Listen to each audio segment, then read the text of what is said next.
The year is 1374. You are standing on the muddy bank of the Rhine River, and what your ears catch first is not the rustling of leaves or the murmur of the current. It is a desperate rhythmic pounding, hundreds of feet striking the packed earth in uncontrolled unison. A rhythm that has no music, no joy, no end. You move closer, and the smell arrives before the image. Sour sweat, mixed with something deeper, something more rotten. The unmistakable odor of flesh that should not be dying, but is. Before you, men, women, and children are dancing. Their faces are not ecstatic. They are pure terror, eyes wide open at visions only they can see, mouths agape in screams that blend with the moans of those who cannot stop. Cannot. Their bodies spin against their own will. Some have already fallen.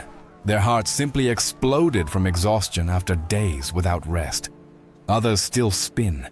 And you notice, with a horror that grips your throat, that one man's fingers are dark, not purple, black, mummified.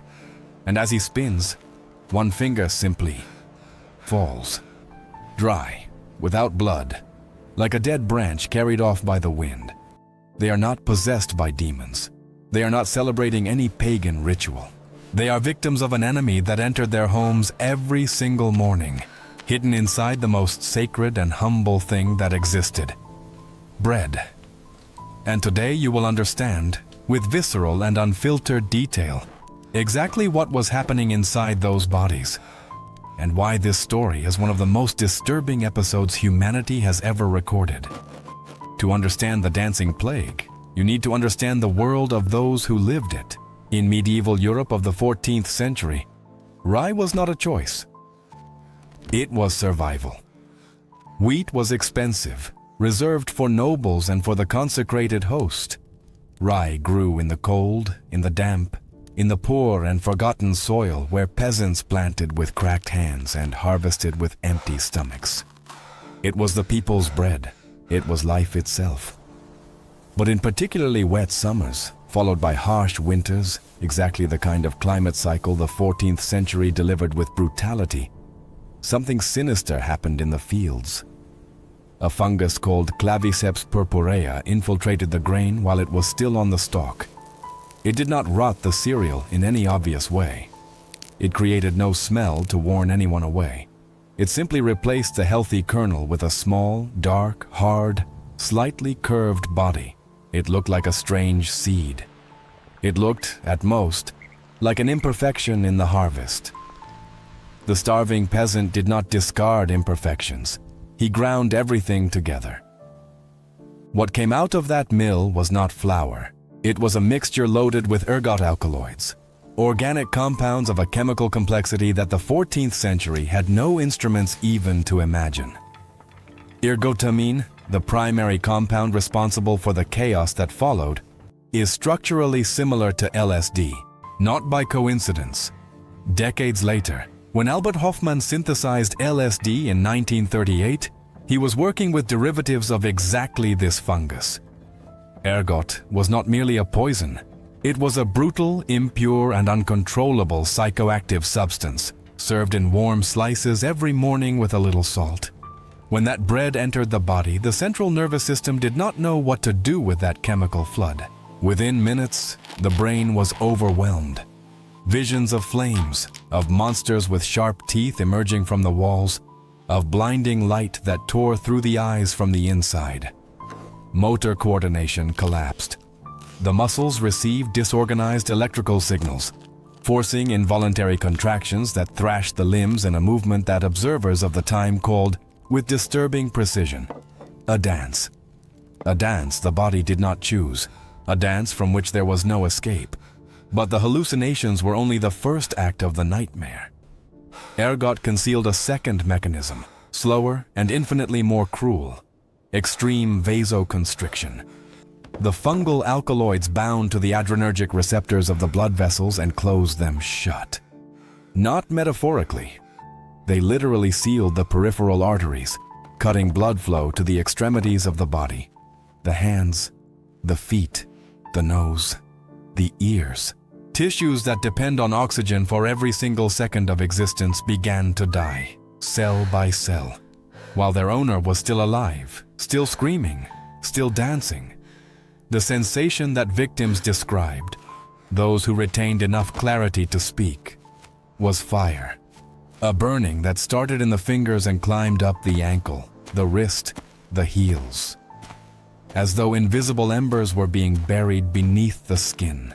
The physicians of the time, without any other frame of reference, called the phenomenon ignis sacer, the holy fire.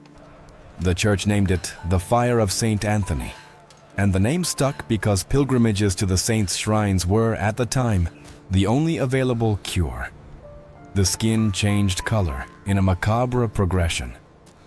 Red first, in a heat that deceives. It looks like inflammation. It looks temporary. Then purple, as the blood still trying to arrive encounters the sealed vessels and coagulates. And finally, black. A dry, hardened blackness with no smell of putrefaction. Because dry gangrene does not rot.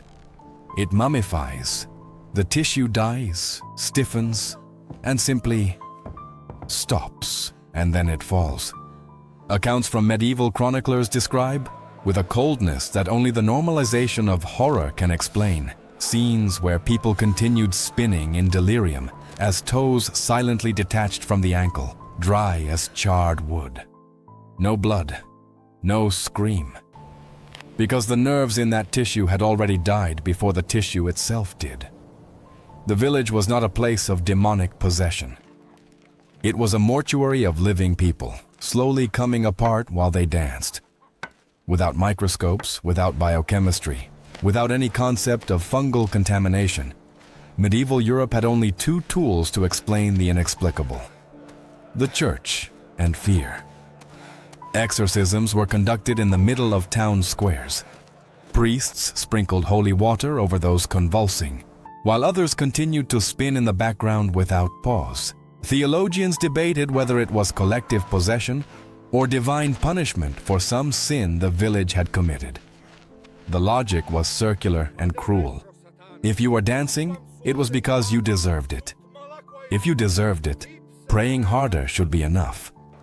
Some physicians, heirs to an already dying Galenic tradition, attempted bloodletting, drawing blood from the victims in the belief that the unbalanced humor would be expelled.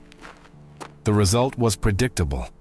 People already worn down by days of involuntary spasms became even weaker, and many died on the barber surgeon's table before the fungus even finished its work.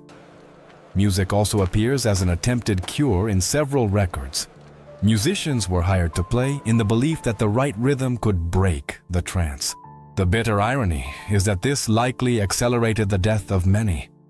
Bodies already exhausted, orally stimulated to keep moving, until the heart simply refused. What truly cured, and the survivors never understood why, was the pilgrimage.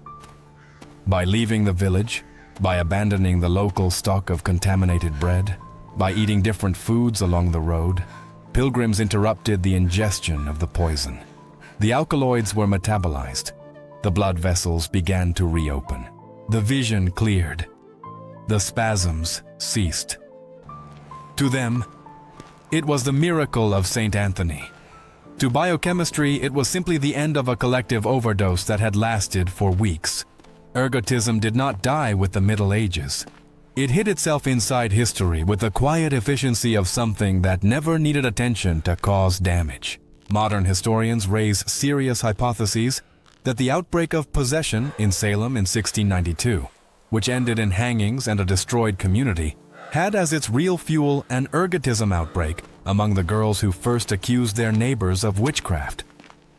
Hallucinations, convulsions, burning sensations.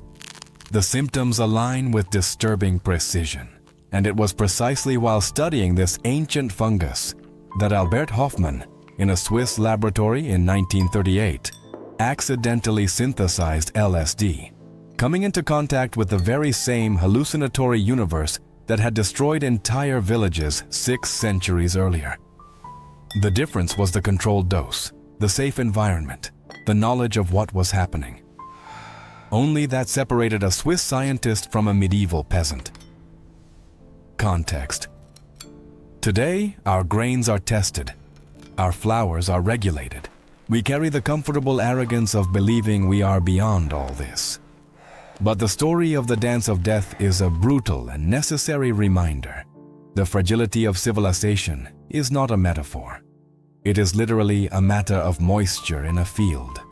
One bad harvest, one hungry fungus, and the next morning, an entire village dancing toward death, not knowing that the enemy was sitting on the breakfast table. But if you thought that going insane and falling apart piece by piece was the peak of medieval strangeness, brace yourself. Because while those bodies were dancing in the squares, on the other side of Europe a solemn court was convening, with a judge, with a defense attorney, with a jury, with all the pomp and gravity of canon law. To put on trial, a pig. Why were animals dressed in human clothing, brought before formal courts, and executed on public gallows before a crowd? What was the legal logic? And it existed disturbingly behind medieval animal justice. The answer reveals a flaw in human reasoning that is, at the same time, hilarious and deeply unsettling about how the human mind builds systems of order when chaos comes knocking. That trial is scheduled for the next episode. Subscribe. The defendant is already waiting.